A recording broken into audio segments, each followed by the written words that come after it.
안녕하세요. 이번 강좌는 영장 없는 신병확보 수단 및 체포구속의 위법성을 다투는 제도입니다.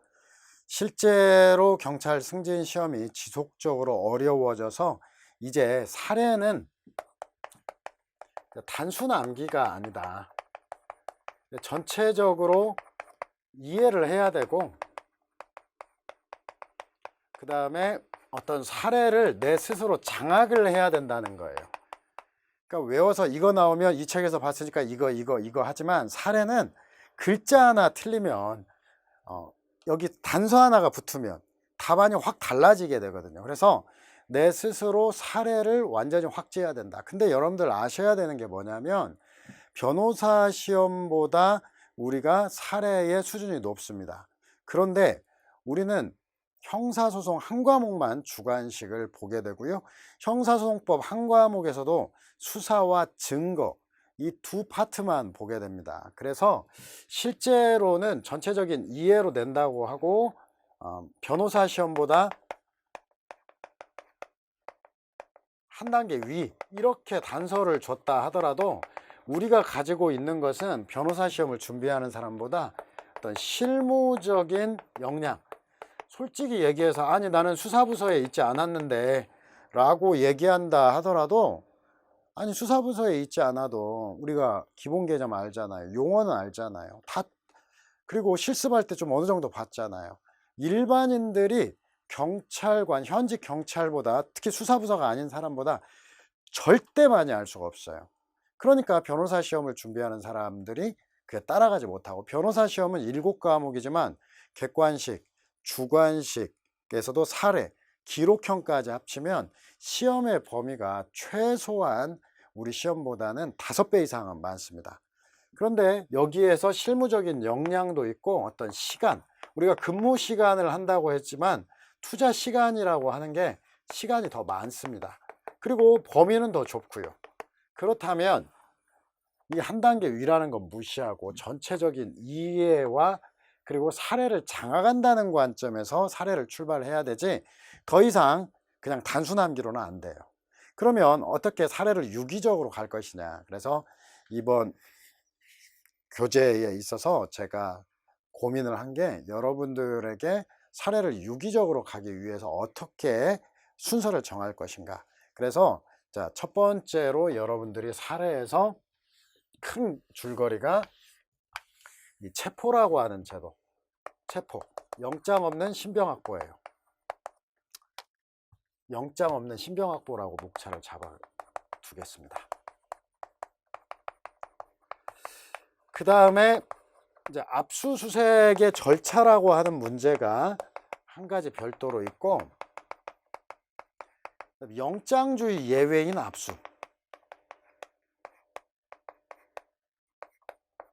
압수수색. 그리고 이제 전문 증거, 그러니까 위수증도 있고 전문 증거에 대한 논의도 있는데, 사실 영장 없는 압수수색 말고 이건 그냥 일반적인 압수수색 절차는 목차 외우고 암기하면 돼요. 위수증도 쓰는 방법이 한두 번 하다 보면 간단히 처리가 됩니다. 이 전문 증거의 처리라고 하는 이 세 가지 테마를 중심으로 어떻게 답안을 구성하고 전체 개요는 어떻게 되는지 이해를 중심으로 해서 출발을 하겠습니다. 그래서 일단 제가 예전에 보니까 경찰관이 한 90년대 초반 뭐 이 정도 됐을 것 같아요. 무단횡단이 아니라 이제 오토바이가 중앙선을 침범을 해가지고 택시하고 부딪혔어요. 그러니까 오토바이들이 위협 운전을 하다가 택시하고 부딪히는 걸 제가 여기 앞자리에서 앉아서 봤어요. 근데 그때 경찰관들이 그래도 90년대라고 하면 조금 더 뭔가 문민정부 시절임에도 불구하고 뭐 얘기를 듣고 그 다음에 이 오토바이 운전자들을 데려가는데 뭐 미란다 원칙 고지 이런 거 없어요. 자 가가지고 아니 여기 보니까 당신네들 잘못했구만. 순찰차 태우는데 어떡해. 에이 에이 에이 어이 3번 하니까 순찰차에 탔어요. 한 명도 어이 어이 어이 어이 어이 어이 끝났어요. 이게 뭐냐면 과거에는 이제 이런 미란다 원칙 고지라고 하는 것들을 오히려 창피하게 생각했어요. 야, 그래도 쑥스럽게 무슨 미란다 고지를 하냐. 그래서 미란다 고지가 없었다 이거예요. 그래서 영장 없이 신병을 확보를 하게 되면 사실 어떻게 되냐면 지금 현재 이제 경직법 3조 2항에 임의동행이 있고 주민등록법 26조에 임의동행이 있고 그 다음에 우리가 해석상 수사상 임의동행이 있고 현행범 체포 긴급체포가 있어요. 사실 미란다 원칙 고지가 중요한 게 요즘에 이제 경찰관 분들은 사실상 임의동행인데도 일단 미란다 원칙을 고지합니다. 그리고 조금 더 원활하게 하게 되면은 아예 좀 부드럽게 선생님 지금 폭행 사건이 이루어진 것 같은데 이 부분에 대해서 저희가 경찰서로 함께 가주실 수 있나요? 그러니까 체포한다는 말도 안 하고 좀 더 부드럽게 한다면 그리고 지금 상황이 우리가 신원이 확인이 안 돼 있으니까 도망갈 수도 있고 어떤 상황이 어떻게 될지 모르겠습니다. 만약에 불편하시면 변호사, 변호인을 선임할 수도 있어요. 그리고 언제든지 필요한 사항에 대해서는 얘기해 주세요. 이 미란다 원칙을 이렇게 부드럽게 고지할 수도 있고 어떤 사람의 경우는 나 지금 체포된 것 같다 하는데 왜 FM대로 지금 뭐 긴급 체포합니다. 현행범으로 체포합니다. 라고 하면서 이 피의 사실에서부터 체포 이후 변호인 선임권, 변명의 기회까지 딱딱하게 하는 사람도 있어요. 근데 왜 미란다 원칙을 고지하냐? 이 미란다 원칙을 고지해 놓으면 이 모든 것에서 다 될 것 같아요. 사실 긴급체포나 현행범 체포 이 중에서 1개만 충족하면은 적법한 거 아닙니까? 그래서 이게 미란다 고지가 됐을 때는 이 두 가지를 가능하게 하는 거고 미란다 고지가 안 됐을 때는 이 세 가지인데 경직법 3조 2항의 임의동행과 관련해서는 소속과 성명을 밝히고 동행의 목적과 이유를 밝히고 가족이라든지 친지에게 또 알려야 되고 그 다음에 변호인의 조력을 받을 수 있음을 고지한다. 대충 보면은 경직법에 임의동행할 때 고지사항도 미란다 원칙과 비슷합니다. 그래서 이 5가지가 미란다를 고지해 놓으면 다 될 것 같고 미란다 원칙을 고지하지 않으면 이 3가지. 그래서 항상 영장 없는 신병 보면 이 5가지를 다 짧게나마 검토를 해야 된다. 그래서 그 중에 1개만 충족하면 되겠다라고 하는 게 기본적인 스타트예요. 반면에 이제 영장주의 예외인 압수수색은 216에서 218까지 6개 제도가 있고 이에 더해서 222조 2항에 바로 영장 없는 긴급검증, 변사자 검시 과정의 긴급검증인데 그건 뭐 사례로 안 나오니까 이 6개의 제도를 봐야 되겠는데 특히나 여러분들이 이 6개의 제도 가운데서 216조 1항 이 체포 현장에서 압수수색 검증, 216조 3항 이제 범죄 장소에서 압수수색 검증, 217조 1항 긴급 체포된 자가 소유 소지 보관하는 물건에 대한 압수수색 검증이 있는데 얘네들은 이렇게 긴급 압수수색영장으로 해가지고 통영장으로 되어 있어요. 그래서 사실은 이 3가지가 중요하다는 건 알겠는데 아무튼 216에서 218조도 1개만 충족하면 압수수색은 적법하다. 그래서 6가지를 다 검토해야 된다 라고 하는 거예요. 그래서 전문 증거의 처리는 나중에 다루기로 하고 영장 없는 신병 확보에서부터 우리가 출발을 하겠습니다. 특히나 영장 없는 신병 확보에서 이제 첫 번째로 우리가 미란다 원칙의 고지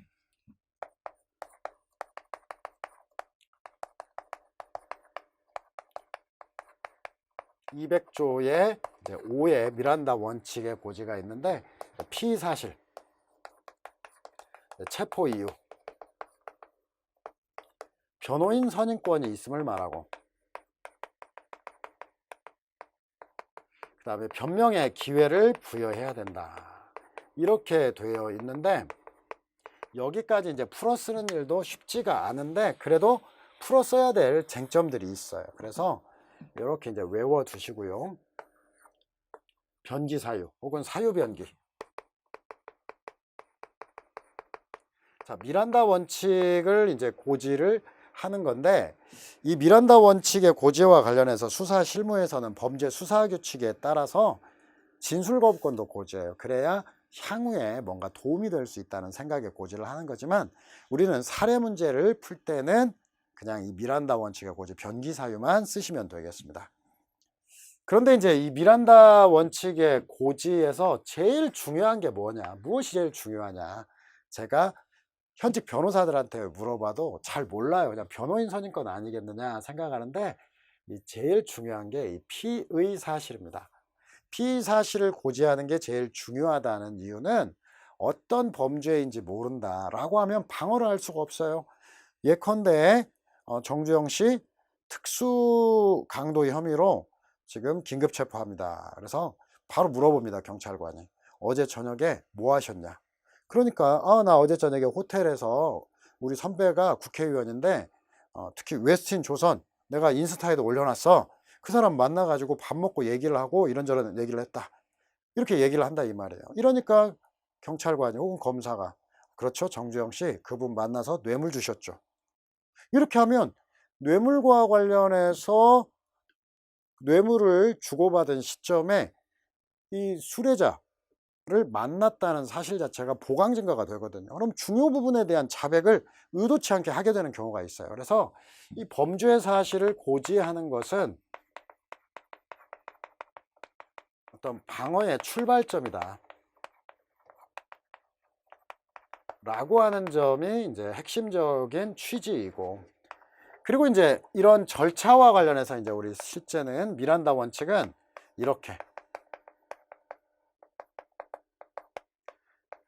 200조의 5 미리 고지하는 게 원칙이다. 법조문 자체, 이제 판례 자체에는 달아나는 피의자를 붙들거나 피의자가 저항하는 경우 제압하거나, 그것도 여의치 않으면 제압한 이후 지체 없이 고지해야 된다 이렇게 되어 있지만, 그렇게 쓸 수는 없으니까 이제 저항 또는 도주시, 도망 또는 저항시. 저항 시에는 제압 중 혹은 제압 이후 지체 없이 고지하여야 한다. 이렇게 해서 이제 이거 하나 암기해 놓으면 미란다 원칙은 다 끝나는 거예요. 그래서 미란다 원칙은 나중에 어떤 검토를 쓸 때 범죄 사실을 고지하는 게 방어의 출발점이다라고 하는 거, 변기 사유 또 외워두고, 미란다 원칙은 미리 고지하는 게 원칙이나 도망 또는 저항 시에는 제압 중, 제압 이후 지체 없이 고지해야 된다 하고, 이러한 법리는 하나 더 추가하면 영장의 사전 제시에도 동일하다 까지 하면 그레이트, 위대한 거죠.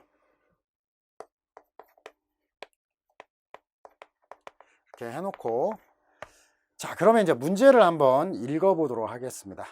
사경 P는 자신이 거액의 사기 사건으로 지명수배한 바 있다. 원래 지명수배하면 체포영장을 발부하는데 발부받지 않았다고 해놨어요. 그러면 그대로 읽으면 돼요. 야, 나는 이제 지명수배 많이 해봐가지고 내가 지원팀에서 이런 거 많이 해봤다. 그렇다고 해서 야 그럼 체포영장 발부받겠지 이렇게 생각하시면 안 되고, 지명수배를 했는데 영장은 발부받지 않고 다른 사건의 참고인으로 경찰서에 온 것을 발견했다로부터 출발을 합니다. 자, 갑이 을의 신병을 확보하고, 그럼 그 다음에 구속을 집행할 때까지 취할 수 있는 조치, 시간적 순서에 따라 설명하고, 또한 을의 변호인이 이번에는 기소되기 전까지 수사 단계에서 권익을 보호하기 위한 추단, 그리고 이에 대한 법원의 조치에 대해서 논하라라고 얘기를 했는데, 두 번째로 얘기하면은 이게 사실은 이제 배점에 따라 다른 건데, 50점은 사실은 과하죠. 지금으로 치면 20점 주기도 어렵습니다. 20점 정도면 충분한데요. 이렇게 쉬운 문제가 나올 리는 없고, 그래서 전체 개관하기 위해서 일단은 신병을 확보하는 거, 신병 확보에서는 여기에서 이제 임의동행부터, 임의동행 3가지 있다고 그랬고요. 현행범 체포, 긴급 체포 이렇게 있는데, 자, 여기까지 다 써줄 수도 있어요. 배점에 따라서는. 그런데 이제 여기 답안에도 보겠지만 이 사람은 현행범인과 관련해서 자, 현행범인 또는 준현행범인이라고 볼 수 없다. 여기서 이제 날라가는 거예요. 임의동행이라고 하는 것과 관련해서 신병을 확보해서 구속을 할 때까지 해서 여기서는 이제 임의동행, 경찰서에 온 것을 이미 발견했다. 경찰서에 이미 와버렸잖아요. 경찰관서에 동행하는 건데 뭐 이미 출석을 했기 때문에 임의동행 자체는 여기서 논점이 아닌 것 같아요. 그래서 이 두 가지를 다 써도 좋고 두 가지를 이제 배점에 따라서는 다 쓰는 게 원칙인데 여기에서는 이제 긴급체포 하나, 이건 문제점에서만 지적하고 긴급체포로 가겠다. 그래서 긴급체포와 관련해서 미란다 고지하고 긴급체포를 해야 되는데 그 요건, 범죄의 중대성, 그 다음에 범죄 혐의의 상당성, 체포의 필요성, 긴급성이라는 요건 같은 거 이거 합쳐서 설명할 수도 있겠고요. 그 다음에 이제 즉시 승인을 얻어야 되고요. 이 승인 이후에 절차들이 많이 있어요. 긴급체포해서 이제 석방을 하면 법원에 보고 의무도 있고, 그 중에 이제 얼마를 쓰느냐.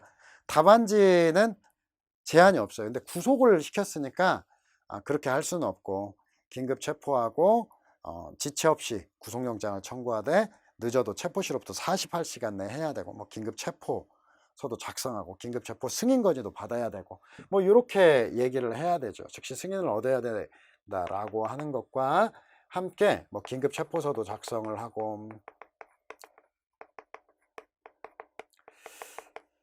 그 다음에 지체 없이 늦어도 체포시로부터 48시간 내에 구속영장 청구하는 것까지, 이런 정도가 들어갈 것 같아요. 자, 그런 다음에 이제 변호인이 을의 권익을 보호하기 위한 수단. 변호인의 권익보호 수단도 여기서 닫힌 답안이 아니에요. 열려있는 답안. 교수 출제에서는 가능성이 있고 실제 일리가 있다. 채점기준표에 다 집어넣습니다. 이게 다가 아니라. 그래서 변호인이 취할 수단은 사실은 접견교통도 있고 변호인의 피의자 신문 참여도 있는데 을의 권익보호 이런 것도 다 써도 돼요. 뭐 접견교통권도 있고, 그 다음에 피의자 신문 참여권도 있고. 그런데 이제 가장 기본적으로 나오는 게 체포가 나왔을 때는 체포 적부심을 청구할 것 같고요. 영장 실질심사와 관련해서는 내가 들어가서 청구는 할 수 없어요. 근데 이게 이제 필수 과정이고 이 과정에서 권익을 위해 주장할 수 있는 것이 있겠고, 그 다음에 체포 구속적부심이지만 구속적부심도 청구가 가능한데 구속이 되면 구속되면 구속적부심, 여기에서는 보증금 납입부 피의자 석방이 가능하죠. 반면에 체포적부심에서는 보증금 납입부 피의자 석방은 불가능하고요. 이것 이외에 체포 단계에서 이제 체포 취소라는 게 있고, 이쪽에서도 209조가 준용하는 93조에 따라서 구속 취소와 구속 집행정지. 국회의원이 아닌 이상은 체포 집행정지가 적용은 안 돼요. 이런 것들이 있겠다. 자, 그리고 이제 이에 대한 법원의 조치에 대해서는 얘네들은 뭐 문제될 건 없고, 이제 체포구속 적부심 이런 쪽에서 체포적부심은 석방과 기각, 구속적부심에서는 석방, 기각 이외에 보증금 납입부, 피의자 석방, 얘네들도 이제 쓸 수는 있겠죠. 영장 실질심사가 이제 필수적으로 되었을 때 구속사유를 심리해서 영장을 발부하든지 아니면 기각하든지 뭐 이런 거.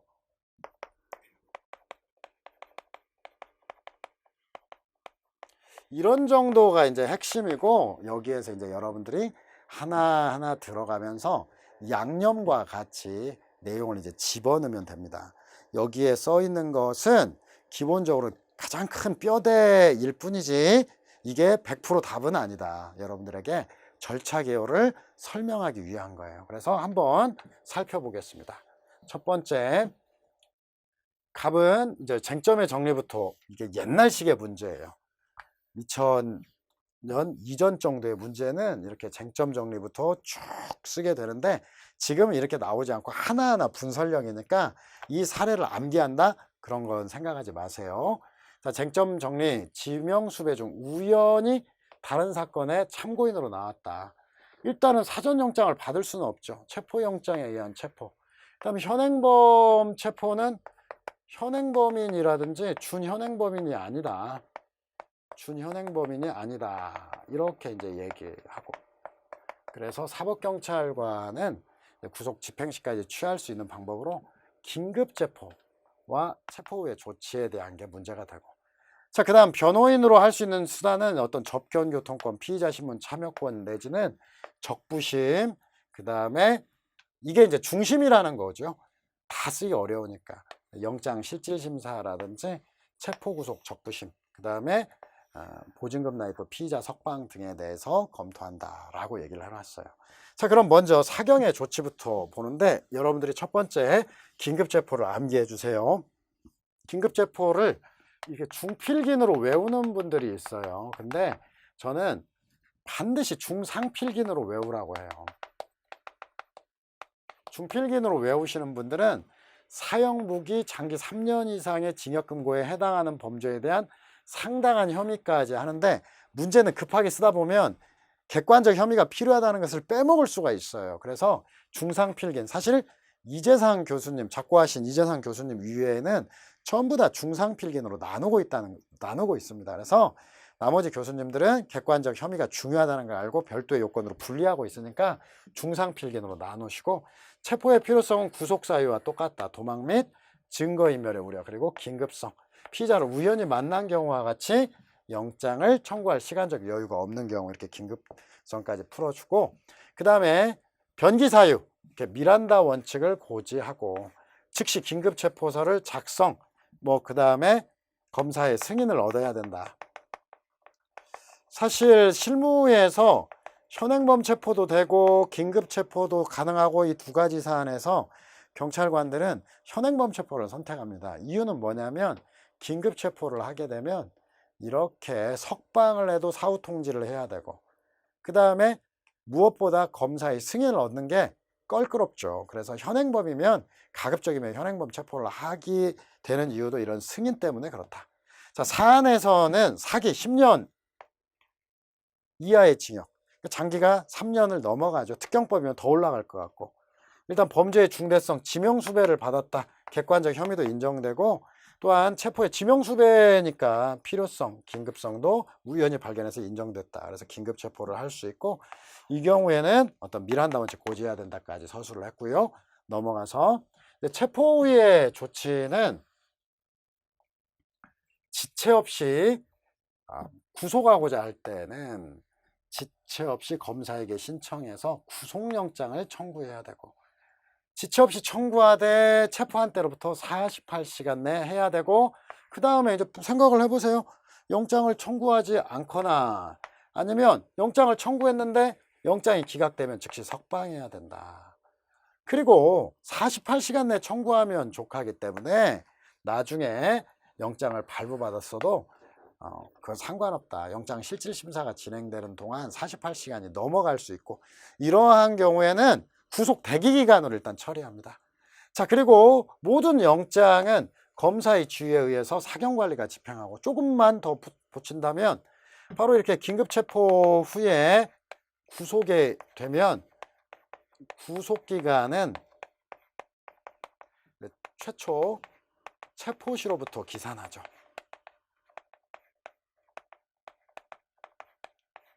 체포와 관련해서, 구속과 관련해서 203조의 2가 명문으로 규정을 두고 있습니다. 자, 그 다음에 이제 차근차근 이제 변호인이 할 수 있는 거. 접견교통권에서 구금된 자, 신체 구속된 피의자와 접견하고 서류, 물건 등을 수수, 의사로 하여금 진료하게 할 수 있다. 우리가 헌법에서 배운 지식을 더 활용할 수 있는데 일단은 여기까지만, 나중에 해당 테마에서 또 자세히 보고 이 정도 쓰는 건 문제가 없어요. 자, 피의자 신문 참여권은 검사 사경이 피의자 신문 시에 변호인이 참여할 수 있는 규정. 과거에는 명문 규정을 두고 있지 않았는데 헌재와 대법원이 명문 규정이 없다라고 해도 인정하고 2007년 6월 1일이라고 해서 혹은 2008년 1월 1일 시행 혹은 통상은 2007월 6월 1일 공포일을 기준으로 해요. 그래서 개정 형사소송법에서는 변호인의 피의자 신문 참여권을 명문화하고 있다라고 하는 점. 자, 그 다음에 내려가서 이제 체포구속 적부심. 이 부분은 사실상 두 개의 제도입니다. 체포적부심과 구속적부심. 그래서 목차를 나눠도 돼요. 다만 여기서 몰아서 컴팩트하게 쓰기 위해서 체포구속된 피의자 그리고 변호인, 그다음에 형법 배제 고가 변동, 형제자매 법정 대리인 배우자, 직계친족, 고용주, 가족, 변호인, 동거인이 청구권자이고 청구할 수 있다. 그리고 뭐 영장, 옛날에는 영장에 의해 체포된 자, 체포구속된 자 했는데 이걸 삭제해서 영장에 의한 체포 이후에 긴급체포, 현행범 체포, 불법 구금된 자까지도 청구할 수 있고요. 청구 사유는 적부, 적법, 그 다음에 부당, 계속 구금의 정당성, 불법뿐 아니라 구속의 필요성 내지는 계속 구금의 정당성 까지도 심리하게 돼 있다. 자, 그 다음 내려가서 이제 구속 취소라는 제도. 구속 취소라는 제도는 구속 사유가 없거나 이게 적이에요. 소멸될 때 부. 법원의 직권 또는 이거 검사, 피고인, 변호인과 형법 배직에 청구에 형제자매 법정 대리인 배우자 직계친족의 청구에 의해서 구속을 취소하는데 이 구속 취소는 수사상 피의자 구속에도 적용되고 뭐 체포에도 적용됩니다. 체포 취소도 인정이 된다. 자, 다음으로 이제 구속의 집행정지. 법원은 상당한 이유가 있을 때 피고인을 친족 보호단체 기타 적당한 자에게 부탁, 뭐 주거지를 제한해서 집행을 정지할 수 있는데 바로 수사 절차에서 피의자 구속에도 준용이 되고요. 다만 집행정지는 직권으로만 가능하다. 수사기관도 직권으로. 그래서 피의자의 청구는 직권발동을 촉구하는 의미에 불과하다라고 하고요. 이제 구속의 집행정지는 형사소송법을 조문해서 가면은 관할지방법원 판사에게 청구하는 게 원칙이에요. 피의자가. 그럼 법원이 구속의 집행정지 여부, 구속 취소도 마찬가지고. 그런데 이제 실무상으로는 검찰 사건 사무규칙 등에 의해서 검사가 직권으로 그리고 청구를 받은 검사가 직권으로 하는 경우들, 국민의 기본권을 확대하는 거기 때문에 그것도 당연히 허용이 된다라고 봐요. 자, 그 다음에 이제 법원이 취할 수 있는 조치로는 구속 전 피의자 신문, 영장 실질 심사와 관련해서 필요적으로 신문하도록 되어 있다. 그래서 체포된 피의자에 대해서는 지체 없이 신문, 늦어도 다음 날까지. 그리고 미체포 피의자에 대해서는 여기서는 지금 체포부터 하라고 시켰기 때문에 미체포 피의자는 안 나왔지만 미체포 피의자는 구인을 위한 구속영장을 발부해서 구인 후 가능한 빠른 일시에 하겠죠. 자, 이렇게 신문을 하고 구속의 필요성이 있으면 영장을 발부, 그 다음에 또 기각을 또 할 수가 있겠죠. 그리고 이런 수사상 구속영장 발부, 구속에 대한 결정에서는 항고, 준항고, 기타 일체 불복이 안 된다라는 거고요. 자, 그 다음에 이제 체포적부 심사는 두 개로 나뉜다고 그랬어요.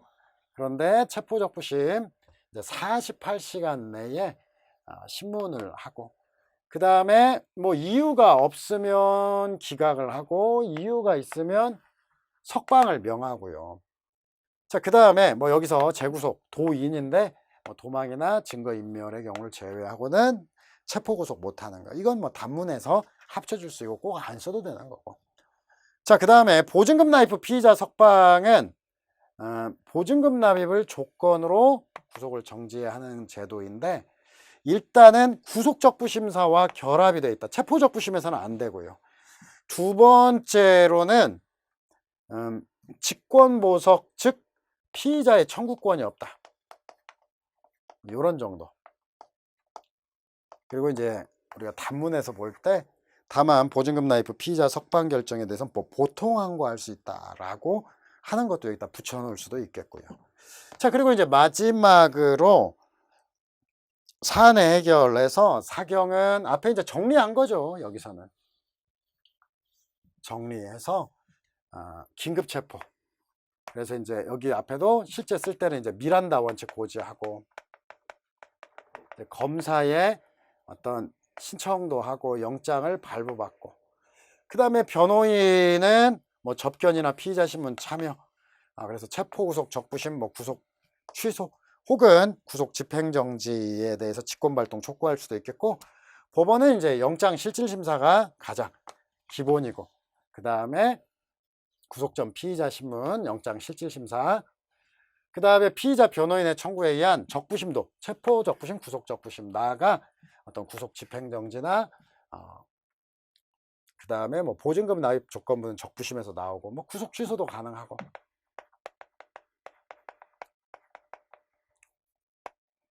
아마 이제 단문 강의를 안 들은 분들이 있기 때문에 정의를 살짝 얘기하면은, 영장 실질심사, 영장 형식심사의 이제 개념에 대해서 조금만 부가를 하자면, 영장 실질심사는 피의자를 불러다가 신문, 속내를 듣고 결정하는 거. 미 군정하에 있다가 없어졌고, 언제 1997년에 잠깐 들어왔다가 노동법 날치기 할 때 함께 없어졌어요. 그러다가 이제 필수 절차에서 임의 절차로는 있었고요. 2008년도에 대가 되어서야 비로소 불러다가 신문하는 제도. 영장 형식 심사는 서류만 보고 판단한다라는 의미가 형식 심사예요. 근데 우리나라에서 나머지 뭐 감청 허가서까지 전부 다 형식 심사고, 영장 실질 심사는 어디에만 있냐? 수사상 구속 전에만. 그래서 구속 전 피의자 신문과 이때만 이제 인정되기 때문에 영장 실질 심사를 같은 의미로 쓰는데, 결론적으로 같죠. 그러나 방향은 좀 다르다. 영장 실질 심사는 직접 신문하는 거, 강조점이. 형식 심사는 서류만 보는 거. 우리 법상은 수사상 구속하기 전에 들어가 있어서 구속 전 피의자 신문과 영장 실질 심사를 같은 의미로 본다까지 봤어요. 그래서 이 문제를 절대 암기하려고 생각하지 마십시오. 두 문자 따가지고 뭐 접견교통권, 그 다음에 뭐 그다음 피의자 신문 참여권, 뭐 적부심 이렇게 하지 말고, 여기는 이제 전체적인 제도를 개관하기 위해서 보는 거니까, 여러분들이 제가 특히나 체포라고 하는 거 5개의 제도, 특히 이제 질문에 따라 조금 다릅니다. 질문이 이제 신병 확보와 관련해서 임의동행은 적법하냐, 신병 확보는 적법하냐, 이렇게 되면은 얘는 임의동행 포함해서 5개 전부를 검토해야 된다. 물론 이 검토를 이제 간이화하는 방법은 뒤에 가서 차근차근 보겠고, 반면에 이제 체포는 적법하냐라고 하면 영장 없는 체포요. 그러면 현행범 체포, 긴급 체포 2가지를 이제 모두 검토해야 되고, 그 다음에 현행범 체포는 적법하냐 이렇게 물어보면, 혹은 긴급 체포는 적법하냐 이렇게 되면 현행범 체포만 서술해도 충분하죠. 그래서 질문에 이제 3단계로 나누어 가지고, 뭐 여기서 긴급 체포는 적법하냐 이렇게 물어보면 긴급 체포만 이렇게 서술하면 된다는 것까지 여러분들이 정리를 해 주시고요. 그 다음에 답안을 쓸 때도 마찬가지로 무조건적으로 사례 문제는 암기해서 쓰는 게 아니다. 내가 생각나는 거, 그리고 전체적으로 개관하는 거, 이렇게 해서 차근차근 나가는 것도 중요하다. 물론 지식이 부족하면은 못 나가겠죠. 그러니까 지식을 갖추고, 이제 문제는 내가 답안 서술하는 것은 별개로 전체 사례를 확지해야 된다. 사례를 확지하기 위해서는 차근차근 여러분들이 생각을 해야 돼요. 사례 문제를 풀어보고, 문제를 보고 목차를 잡고, 이것도 답이 될 수 있을 것 같다 하면은 답이 돼요. 그 대신에 요러한 점이 중점적으로 배점이 간다. 여기에 답안을 써놓고 있고 거기에 강조점을 두고 있으니까 그런 부분까지 신경을 써서 봐주시기 바랍니다. 이렇게 해서 영장 없는 신병 확보 등에 관한 사례를 마치겠습니다. 감사합니다.